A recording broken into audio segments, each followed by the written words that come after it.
All right, everybody. Welcome back to Retirement Redefined. Kaycee Stanley, thank you so much for joining me today. Oh, excited to be here. Thank you. You have to say that. But I'm glad that you're at least, going to placate a little bit and It's act like you're genuine. excited to be. It's I totally appreciate you taking genuine. the time. I know you're busy. Yes. Oh, no, I'm so thankful for the opportunity. I think this will be fun. It'll be fun to hang Awesome. out. Well, Kaycee, for the listeners, just so that you know, Kaycee is not only a friend of mine, and I can't remember how long ago did we meet? Do you know? Like, is it 8, 10 years ish? I'm thinking it was 8 or 9 years. Yeah, I think. Okay. My Yeah, it's memory been a with this while. kind of stuff is really bad. But met Kaycee actually through church. She showed up at the church that my wife and I attend. And at that time, we're going to get to more of the story, so I don't want to steal all of your thunder. You were pretty new in what you're doing today, which is what we're going to talk about. One of the things we're going to talk about. So not only a friend, but a business owner and also a wife, a mom, Hmm. all the things. So like I said, very busy. But let's just start with the personal story so that the listeners can get to know you a little bit. So, Kaycee, a little bit of background, both on the personal side and on the business side. So, what's your background? Where did you come from? And then why in the world did you get into this world of nonprofit? Yeah, absolutely. Okay, well, grew up in Minnesota. I was met my husband when I was a youth pastor at a church in Elk River, Minnesota, and so always worked with teenagers. My husband and I met working with teenagers. We loved teenagers, Yeah. and a big part of my It's a story is that I've special just skill set, always by the way, as a guy who now officially has 2 teenagers at home. It takes special yes, people. it really is. Yes. And like I was a middle school youth pastor, so those are like Oh boy, those are that's the a really whole big different deal. animal. I know. That's a beast of a different creation. I know, and I was 22 at this time, and I'm like, could I still do it? I don't know. I don't know if this version of Kaycee could do it. But back in those days, I was a youth pastor, and I loved it, and had always, ever since I was a kid, like 12 years old, felt called to adoption. I just always knew that that was Since something you that were I was going to do 12, someday. Yeah, since I was pretty young. My mom says I talked about it even when I was younger than that, like elementary school, but I don't I can remember promise that. you that is not what I was thinking about when I was 12. Yes. Yeah, it really was like a, and part of it is my best friend in elementary school. She was adopted. My youth pastors at that Okay. time adopted when I was a kid, and I was their go-to babysitter. Oh, there you go. And so I just was like surrounded by it, and knew that it was like such a beautiful calling. And um, yeah, so became a youth pastor, wanted to work with kids, met my husband working with kids, and told him before we even got married, like, like, adoption is gonna be part of my story. It's like a kind of a deal breaker for me. And he was in, and so we kind of always knew we wanted to adopt, and through our youth ministry years had really seen that like we ran this, I think pretty cool thriving youth ministry. We were in a pretty affluent area. We had great schools, we had great government safety nets. There was all these things, but I was a youth pastor for almost a decade, Yeah. and I just saw for 10 years like the kids that have healthy families are thriving and the kids who don't are struggling, Yeah. and nothing moves the needle as much as family. As great as our youth ministry is and as great as our schools are and all these safety nets, they're great, but nothing matters the way that family matters. So we just started dreaming and praying about, man, how do we help to find families for kids who need families, and really kind of wake people up to the reality that there are kids who need families right here in our own communities. So we started Real Hope in 2016. We didn't have any kids at that time. We met our son on a video shoot, fell in love with him on a video shoot that we did with Real Hope, and he came home in 2019, and then we had three more biological, we call them homemade, we had three homemade babies after after Tez came home. If you're listening to this and not watching the video of it, she air quoted that homemade children. That's wonderful. I love that language. So let's back up though. So married with how many kids now? If you can't do math at four home, four, four kids four now. children now, and the age ranges are So our oldest is 20 and our youngest is 1. So a oh 19 boy, year age gap. Our son that we adopted came home when he was 13. So he's 7 years old in our family. We're 7 years yeah, into parenting, but he's 20 years old now. 20 and one. Yeah, it's crazy. I knew you were crazy. I've always known you were crazy. And you were crazy enough to start a nonprofit. And so I want to talk about that for the listeners, and then we'll tie this into what we're here to talk about today, other than just your story, which is amazing. And I think great for the listeners, would be enough for an episode because you're an inspiring human being. I think that anytime you meet people that find joy in selflessness, not selfishness, they're just the type of people that there's like this law of attraction that you just want to be around. And I felt that from you from the day that I met you. And I think that that's enough of a podcast episode, but I think there's some other things we can add to this too. That being said, Real Hope Project, tell us what 10 years ago you started Real Hope Project. What is the Real Hope Project? And what are you guys doing today? Yeah. So at Real Hope, what we do is we make videos of kids in foster care who are waiting to be adopted. And then we use their videos to try to find a forever family for every child.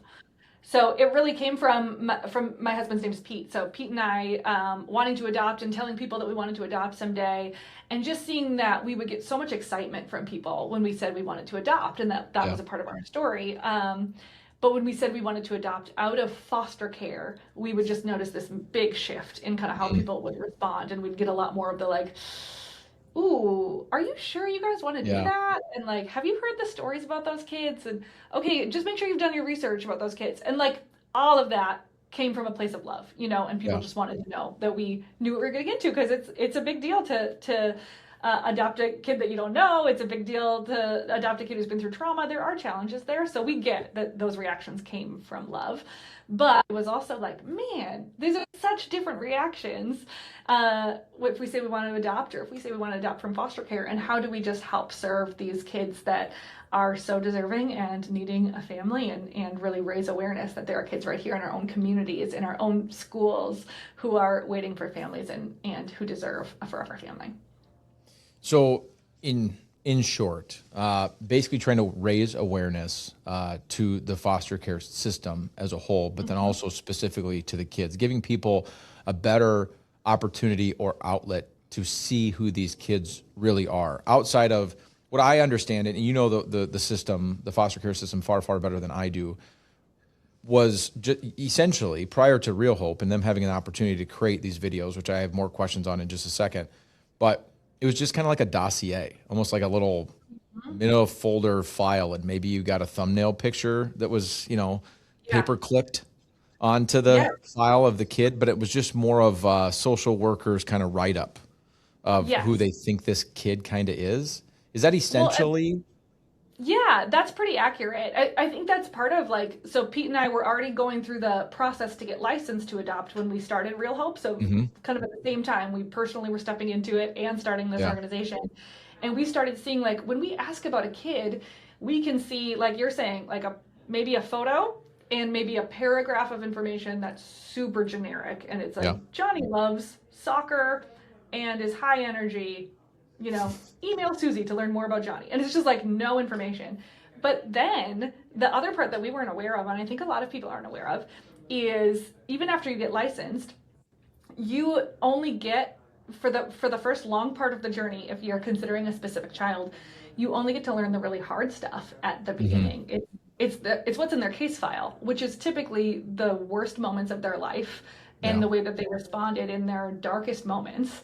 And so it's every challenging behavior that kid has, everything that's going to be frustrating about that kid, which is important information for families to be aware of. But it's really easy to forget that there's a kid behind that piece of paper and all that scary stuff. That would never be how you would introduce me on this podcast, is here's Kaycee and here are some issues she has, not a good intro. And so we're trying to make these videos to remind families, yes, trauma is real. There will be challenges. And also, this is an incredible kid. And they have a goofy laugh and a weird little personality. And they're amazing and funny. And they deserve a family. And so trying to make sure families get both sides of every kid's story. I've never actually, until you just said that, I've never really thought about that. When you think about I've been with my wife since high school. But there was a point in time in high school where we were dating and we went on a first date and a second date and a third date. And in in that first, call it 6 months of dating somebody and getting to know somebody, you're not really meeting the real person. You're meeting the best of them, right? It's like you're Yeah. meeting kind of their representative. Like, this is the best I got. I'm going to put on. But in the foster care system, it's literally the opposite. You're getting the worst of, like, hey, this is all the stuff you should just be aware of. I mean, how many people would actually end up finding a spouse if literally they just handed the dossier over and they're like, well, Brad has some good qualities, but he doesn't lift the toilet seat, or put it back down when he goes to the bathroom, and he's not a good cook, and he won't help you do the laundry, and he's going to get mad about these things. Like, I just think about like these online dating profiles these days. And of course, now it's even more, it's essentially what you get, it's like your own little online dossier, but you're putting the best of out there. Yes. Puts a kid in a really tough spot who's already in a really tough spot. Obviously, having made it to the foster care system. Yes, it absolutely is. Yeah, somebody start that dating site where it's like myissues.com would like not be a successful dating site. And it is like, these kids. Yeah, I think that's really been our heart, is like we believe God has put so much beauty inside these kids, and it gets lost when all families are allowed to see is their case file. And so how do we help elevate that and celebrate these kids? Sometimes we've had kids that are really moved on their video shoot because they are given a platform to talk about their strengths and what they love and like what makes them unique and special. And then we make a whole video that's only about that. And the way that has shifted kids' identity at times, the way that has made them suddenly open to adoption, where they were telling their social worker, like, I don't even want to be adopted. And, the social worker knows it's because the kid thinks a family's going to say no anyway. So I reject you before you can reject me. But then they see their video, and we've had kids that have been kind of hesitant, and then they see their video and they're like, yeah, you can actually share that. If you want to share that with families, I'm okay with it. And it kind of moves the needle for kids, even in how they view themselves and their own futures. Yeah. So for the listeners, what Real Hope does is you'll come in and work with one kid at a time and create a professional level, essentially movie reel. I think of them like a movie preview, the 3 to 5 minute long kind of, and it's the opposite of what the dossier is going to say. It's you're going to get the kid in real form, in video format, talking to you about who they are, the things that they like, the things that they're passionate about, and you get a little bit more from the not just information period, but also from the kid themselves. And I've seen I've seen a lot of the videos actually. They're very, very well done. But that's essentially, I mean, am I giving an okay description? Exactly. Yeah, that's it. I think, and on the front end, we do a lot of coordinating with social workers to plan a video shoot that's like specifically tailored to that child and to their interests. And so the social workers have usually been kind of in the trenches with these kids for months or years.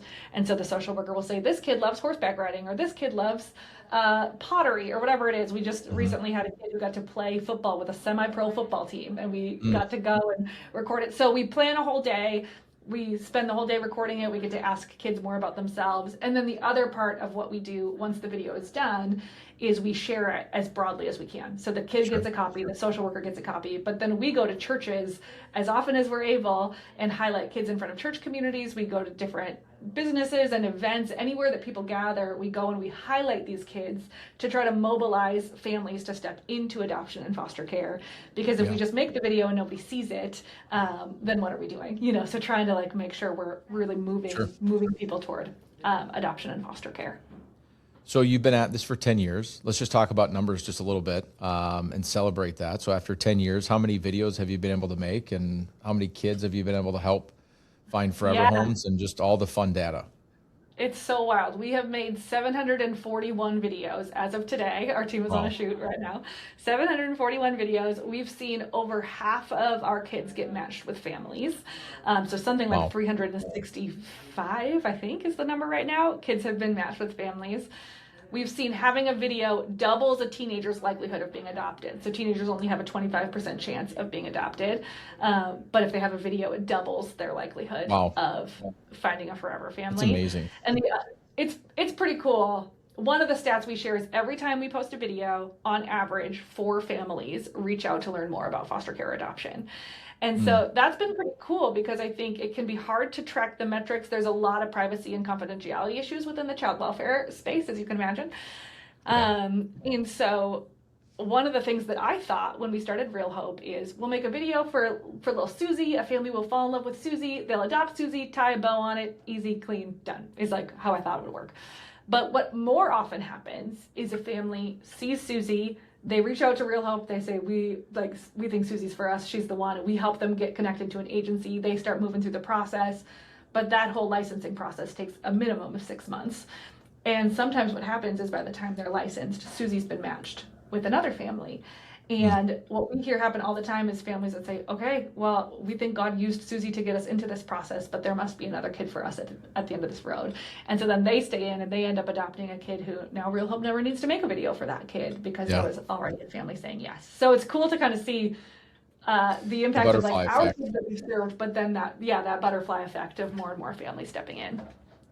Yeah, that's awesome. I love what you guys are doing. If you're a family that's been around Fiat for any length of time, or come to any of our events or like our Christmas gala, there's a chance you've met Kaycee. In fact, you probably have, because we've used our platform at the gala the last couple of years to partner with Real Hope.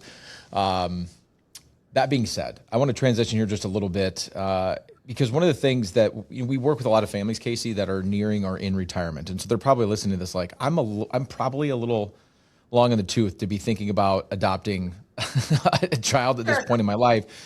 But one of the reasons I wanted to have you on is, one, because I think it's just great to share your story. Because even if you're listening and you're not the person that is going to get into foster care or adoption, it is the butterfly effect of maybe you know somebody who it is, or maybe it is your kid that is, of the age of thinking about having children or bringing children into their home or whatever it may be, or maybe you just know somebody else. And so part of it's the butterfly effect and me just trying to help get this story out because I just have a heart for what you guys are doing. And one of the things I mentioned at the gala this year when you were there, Kaycee, that I just want all the listeners to hear is there's a lot of people that get into ministry. There's a lot of people that get into phases of life where they give back in some way, shape, or form.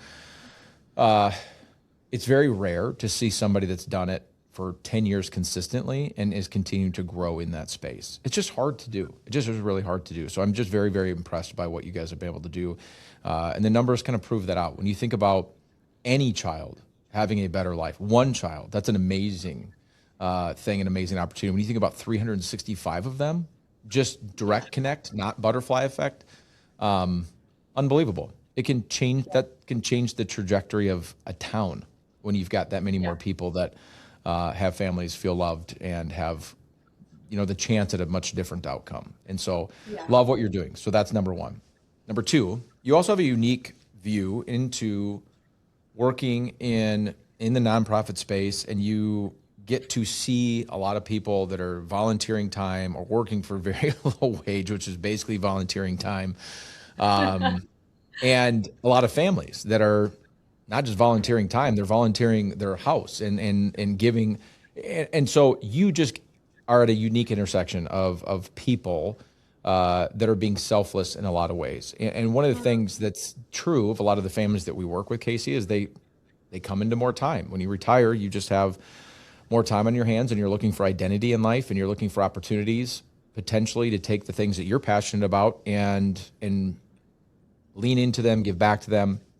And so can you just kind of speak to what you've been able to witness and see over the last 10 years, kind of on the front lines of what I would say is a ministry in, the foster and adoption care system in the state of Minnesota and now beyond? You're not just a Minnesota company anymore. You're in how many states doing this? 9. 9? Yeah. 9 states. Unbelievable. And that's actually even more unbelievable when you think, I got something in my eye. So if you're watching the video, I apologize. I got like a bug. Crowd is just really crying, just weeping, talking about me. Yeah, you're just getting me. It's really hard in foster care and adoption to work with there's so much red tape. So to be in 9 states is amazing. But so you're at that intersection where you get to see people kind of come to life when they're able to give back. And so can you just talk a little bit about that and your experience being able to see people light up or people find purpose or meaning by actually pouring out their cup. Yeah. Yeah, I'll leave it Yeah. there. Absolutely. Yeah, one of the things that's unique about Real Help is that we're 100% privately funded. So we don't take any state, any government funding. And one of the reasons for that is, like you mentioned, Brad, all the red tape that we navigate. And so any red tape we Yeah. can remove, we're going to remove it. And so we've had this mission of like, we can do, like, people will get behind this vision. People care about kids, Yeah. and people really, really have. I think it's been really cool to see that generosity is like addictive and contagious. And we've had multiple people that have given these really generous gifts that have like blown me away, and then they keep doing it like year after year. And our when we first started, in my mind, our whole fundraising model was we were going to be a bridge between church and state. So these Yeah. kids have, the when your parental rights are terminated, the state becomes your legal guardian. So they're in state guardianship. And we were going to go to churches, and that was going to be our entire fundraising model. Is we're going to go to churches, and we're going to share about what we're doing, and people are going to give. And that was amazing and really sustainable while we were in only Minnesota. And it was Yeah. sustainable even when we were in like Minnesota and like Wisconsin and maybe one other state. But then when we started getting beyond that, we realized, oh man, like we're still fundraising like a local organization, but we're operating like a national organization, and we've got a mismatch here. And that really led to some great conversation around, okay, we are going to churches and we're expecting churches to fund this national organization. But it's kind of like going to the people that have the least amount of money and trying to fundraise there. And we started realizing, man, if we can reach out to the business community, I just think people would get behind this. And so only a couple of years ago, we really started getting intentional about the business community. And it has been so cool to see people just get a little bit addicted to generosity and to see that spread in their communities. I feel like you're a great example, Brad, of like you've been supporting Real Hope for a long time. I think since like 2018. But your support for us has like continued to grow and evolve. And now we do the Christmas gala, and now we're doing this podcast. Like you have used not only your financial support, but like your network of people to help advance the mission. And so it just is really cool to see when somebody's heart gets captured, I think, by what a mission is doing, and then how that just kind of continues to grow and evolve in their life. I love the language of that generosity is addictive and contagious. Yes. Because I think you're spot on. I've never thought of it that way before. I think that's true of almost anything in life, that if you continue to do something, whatever that something is going to become more of a habit. Maybe addictive. Certain things are more addictive than others. And obviously on both sides of the fence there. And of course can be contagious, because if you're a leader in any capacity or you have any influence with any people in your life, and you're constantly doing something or moving towards something, you have the ability to have an impact. It goes back to that butterfly effect that we talked about before. And being able to do it in a positive way, whether that's giving of your time, giving of your energy, giving up your talents, of your money. There's a lot of different ways to find meaning and purpose, and something that you're passionate about and you just want to give back towards. And I love that concept of it is addictive. Like you just, I believe in the good of humanity. I believe all people at our core, like literally at our core, are good, are like really good. And I love trying to find that in people. Yeah. And I do genuinely believe we're all very generous. I think you see it a lot, Kaycee, when massive negative things happen, whether it's a natural disaster, something as extreme as like a Hurricane Katrina, or it's an event like 9/11, or it's something even a little less serious. Communities come together, they rally. We don't need the government to tell us to do it. We just show up, and it's all kinds of people. It's, by all walks of life. And you're giving them an opportunity to do it in a very specific area. But I just love this conversation of starting somewhere. And so let's transition there, because how do you get addicted to the right things, to the things that are going to bring meaning and purpose back to your life? One of the things that's really surprising about my job, at least it was to me, Kaycee, and maybe this will fall on you much more naturally than it fell on me, was that when people get nearer in retirement, a lot of their identity is wrapped up in their job. Yeah. Is what I do. And it's not just what I do, it's who I am. It becomes kind of an identity to them. And so then when they retire, they lose that. they lose that identity, and it's one of the things they're addicted to is the feeling or purpose of the job that they did or the work that they did. And then when they lose that, they kind of lose that sense of like, gosh, I don't have any meaning or purpose in life anymore. Or Yeah. maybe not any, but just not as much as I feel that I need. And so they're looking for ways to replace that. As a Yeah. person that's kind of been in this space, and as you know, it's my podcast, so I get to talk about whatever I want. Somebody that's going to try to push this agenda of generosity. What are some ideas you have for people to kind of just get started in this? Because it's Yeah. one thing to be addicted to something and be that far down a path.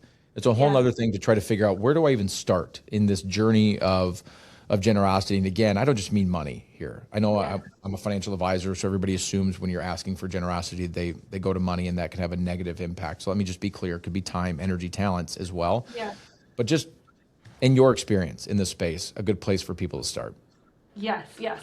Well, first of all, I would want to say I just affirm everything that you're saying, in that I think people are designed for purpose. And I think that's part of why, unemployment can be so like emotionally challenging, Yeah. because like, we are made for purpose. And so when that purpose starts to shift, I think that can be really just disorienting. And what I would encourage, and just what I've seen kind of in my seat over the last 10 years, is I would just encourage people to really think and pray and reflect on, like, what are the things that you are most passionate about? Like, that is such an easy baby step, but it's like, if there was a problem in the world that you could solve, what is it? I think as a nonprofit director and somebody that needs to do a lot of fundraising, it has been fascinating to me. It is so tempting to shift our messaging to try to get the funders, like Yeah. we could, like, for example, we could apply for government contracts. We could do that. And that might work. But that's not who we are. That's not like who we set out to be. We could create videos that would really move people to tears, that would be really like Humane Society, Sarah McLachlan, sad puppy video. Like, we could do sad puppy videos, and it probably would fundraise better, They Like, there work. would be people, I guarantee you yes, those work. yes, like that's an option that's available. But what we have continued to come back to is like, we just believe that God will bring the right people to, like, Yeah. we just stay the course of, this is what we're doing and this is what we're about, and the right people will find us. And that has really been true. So for those that are like in a place of really thinking through, what role do I want generosity to play in my life, I think that's such a fun exercise to like think through, what are the things that I'm most passionate about? What are the things that make me mad? Or like, if I could change a system in the world, what would it be? And then go and find those organizations, because they are staying true to who they are and waiting to be found by you. The good Yeah. ones are, I think. Yeah. I think it's also really important. I'm one of those people personally, Kaycee, where one of the problems I have is when you think about the idealistic, I love the question of find a problem in the world that you would like to solve or that you think could be better, and then try to lean into that. Maybe you can be as bold as you are and go start your own organization. But you don't need to do that either. You can go find, I'm sure there's probably Yeah. somebody out there that's already done something that you can kind of lean into. But one of the fallbacks I have, or the detriments in thinking about this, is you think about all the things that need to be done to solve that problem. And so then we start to think, well, my energy and effort isn't going to be enough to move the needle, so I'm not going to do anything. Yeah. The problem with that is it does matter. And if everybody has that thought, nothing's ever going to get done. But if Yeah. you have the thought and still act anyway, but so do 3,000 other people, now all of these little seeds that are planted and the little bit of work and the little bit of time and a little bit of energy done on a mass scale has a massive impact and can have Yeah. a massive impact. And so that's important to understand. Number one, start somewhere, start small, volunteer an hour a week, volunteer a talent that you have, to help them in the organization, or maybe it is money. I've got some financial resources. And even though it's maybe $10 a month or $100 a month, and you just don't feel like it's going to be that much, it also could be that you become addicted to it. And over time, it's not an hour a month, it's 2 hours a month. And then it becomes 2 hours a week. And then you're doing it all the time, but you're working yourself into it, and becoming addicted to something that you're passionate about and finding that time. It is funny how you find time for the things that you're passionate about. Like if you really push, all of a sudden Yeah. conveniently time magically appears. Yes. You put your phone down, away for a week. There was like a couple years ago, Kaycee, I lost my phone, and it was gone for 3 days, and it happened to be over Easter weekend, just by happenstance. And I was really worried about it. Like when I did it, I was like, oh my gosh. And I was like, how am I supposed to live without my phone? Like it does everything. It was the best weekend of my life. Like nobody could get a hold of me, nobody could do anything. I found so much extra time to do all kinds of other things without that phone in my hand. But starting somewhere and understanding that if you're like me and I ebb and flow with working out all the time. I'm such a ridiculous human being. I'll go months without working out, and then I'll go months with never missing a day. That's like literally how extreme I am. But if you haven't worked out in months and months and months and you go to try to work out, it's not going to be easy. And you should start very small. It takes time to kind of build into these sorts of things. But I love the question of find a problem in the world that you think you could solve. Now, I know that you're in the foster care and adoption space. I'm curious, Kaycee, if there was another like secondary, tertiary problem you could solve in the world, what would it be for you? If outside of foster care and adoption, what would the next one be? Oh, okay. Well, if I could answer, but my answer would still be similar to foster care and adoption. It's like if I could do what Real Hope does, but globally, like Real Hope is really limited to the American foster care system. But if I could do more to engage the global child welfare crisis and all the ways that looks, from finding adoptive families to finding foster families to making the foster care system better and more efficient, to supporting birth moms so fewer kids end up in the foster care system. Like if I could create that's the ultimate dream. If I could create a global system to just solve the child welfare global orphan crisis, that is my life mission. Wow. I mean, I think you should just think bigger. What a limiting thought process you have. Seriously. That's amazing. But just like we are trying to encourage the listeners, don't just because the odds of actually being able to do that or move the needle in a meaningful way in your lifetime is probably not likely, doesn't mean you shouldn't do anything. And the ancillary benefit, selfishly, for all of you, I mean, generosity is hopefully a matter of the heart, and you're doing it out of that selfless place in your heart. But the craziest thing about generosity, again, it's not just financial. And this is my hope for the listeners, and this is my hope for everybody I meet, is when they lean in and you start to become addicted to generosity is, man, is it really liberating. And the joy that comes out of it is a joy that you can't experience in anything else in life. Because if you think about the highest levels of joy in life, I would argue that one that most people on the listeners could relate to is becoming a parent. Well, that's the reason it's so joyful is because it's so selfless. It is the hardest freaking job on planet Earth, and these little gremlins don't even appreciate what you're doing and all the work that goes in and all the sacrifice and all the things.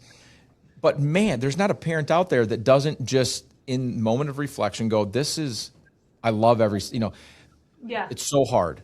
But man, there's nothing more rewarding. And the reason that is because that is generosity. The giving back, whether they were homemade, I think that was your language earlier. They're homemade kids or they're adopted kids. It's because it's so selfless that it's so rewarding. And that's true of all the generosity, whether it's giving an hour of volunteer time a week at an organization you feel passionate about, it's giving financially to an organization that you feel passionate about. But finding identity in life post your working career, it would be my hope. This is my bias and my selfish opinion, doesn't make me right, would be this is how people choose to do it. They find selfless ways to fill their time. And selfishly, it's going to come back to you in spades, in fulfillment, in identity, and in joy. And I keep using that word, and I want to bifurcate. There's a difference between happiness and joy. Yeah. And I think joy is found in these selfless acts. I think happiness is something we chase. Joy is something that comes back. Yeah. You give, and joy comes back. Happiness is something that you are trying to bring in. So, and you've just embodied that for me in a lot of ways. And so I thought you'd be a great person to kind of have this conversation with, rather than me just talking about it, to bring somebody in that is giving back in multiple ways and doing it. And you're one of the happiest people I've ever met. And you're doing it through what I just talked about. It's because you found joy in what you did. You found a problem in the world that you thought you could solve, and you leaned into it in a meaningful way. And you don't have to be Kaycee. You don't have to go start an organization and give literally basically your entire life to adopting your own children and running an organization for adopted children.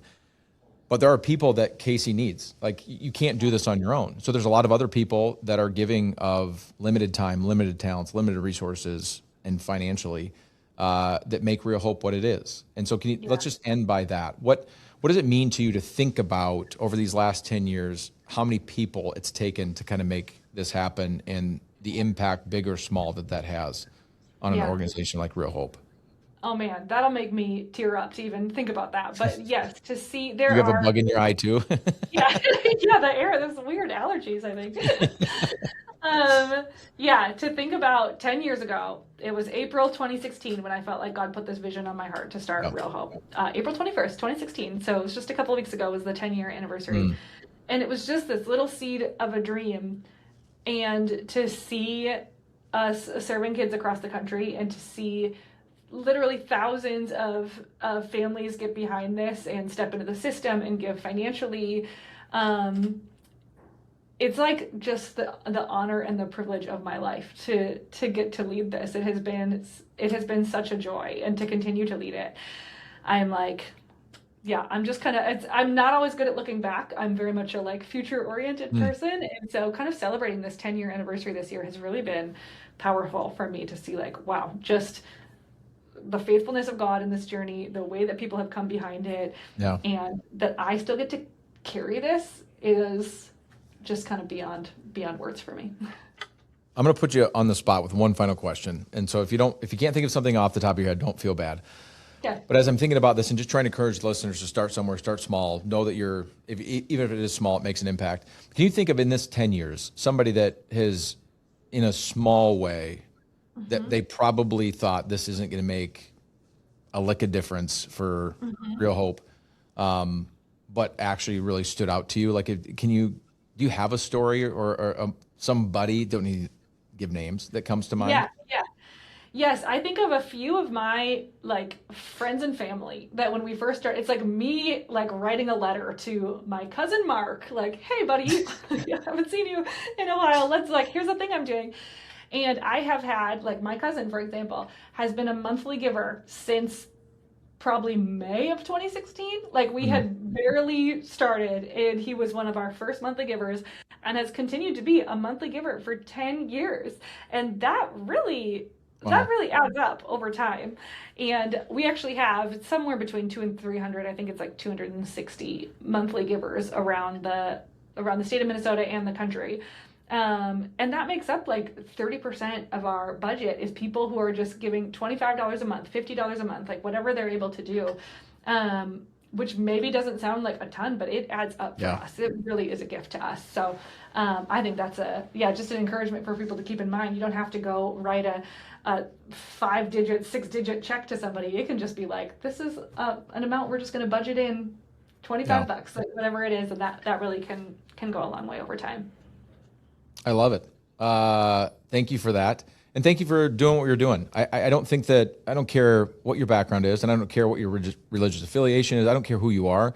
If you can't get behind the idea or concept that there's somebody out there pushing every single day for kids in our foster care system here in the state of Minnesota, I don't know. I think that this is an organization and a thought process that is agnostic to anything other than being a human being. And understanding that there's children out there that need an opportunity. They just need to catch a break. And so I just love what you're doing. I love the mission that you have, and I love the staying power. I just it's one thing to get passionate about something and to run after something for a period of time. And as human beings, we do it all the time. You're like, I'm going to get good at this and I'm going to do it for a while. And then you just kind of like lose it and things get hard and get complex. And as you grow, complexity kind of can bring in a lot of lethargy as it relates to, the original passion behind the real thing that you're doing, because it gets hard. So really appreciate that you've been at it for 10 years. 365 kids today have homes directly and more indirectly because of the work you and your team have put in. And so if you're listening, I would just highly encourage you, if you've never looked into the Real Hope, it's REEL, like movie Real Hope. The Real Hope Project is the website, right? realhopeproject.com. I got that right? .org, sorry. .org, or you can just Google search Real Hope Project. You'll find them. And if you want to support them, great. Selfishly, I would ask all of you to think about that. But whether it's them or it's anybody else, really the whole point of the episode is I just want to encourage all of you that to find identity in life and to find purpose and to think about the time, energy, and effort that you've created to create the life that you have, the wealth that you have, and things of that nature. It really comes to a culmination when you can find a problem in the world that you want to solve, to use Kaycee's words, and you lean into that in some meaningful way. That's my hope for all of you who are listening. So that being said, Kaycee, I know that you're busy as always, and so I thank you for taking the time to share your story. This is another one of those butterfly effect impacts that you're going to have beyond the direct impact of these 365 kids. And so I hope that you trust that and believe that. Thank you for being a part of our story here at Fiat, always showing up when we ask you to show up. And thanks for what you do. Thank you. Such an honor to be on the podcast. Thanks, Brad. Yeah. Thanks for listening to this episode of Retirement Redefined. As always, you guys, I'm your host, Brad Gotto. If you have not yet subscribed to the podcast, I would ask that you do so you never miss an opportunity to catch the new episodes that are coming out every other week. And feel free to share it with your friends and family. If you want any more information about Fiat, you can find all of that information on our website, which is fiatwm.com. We will see all of you next time.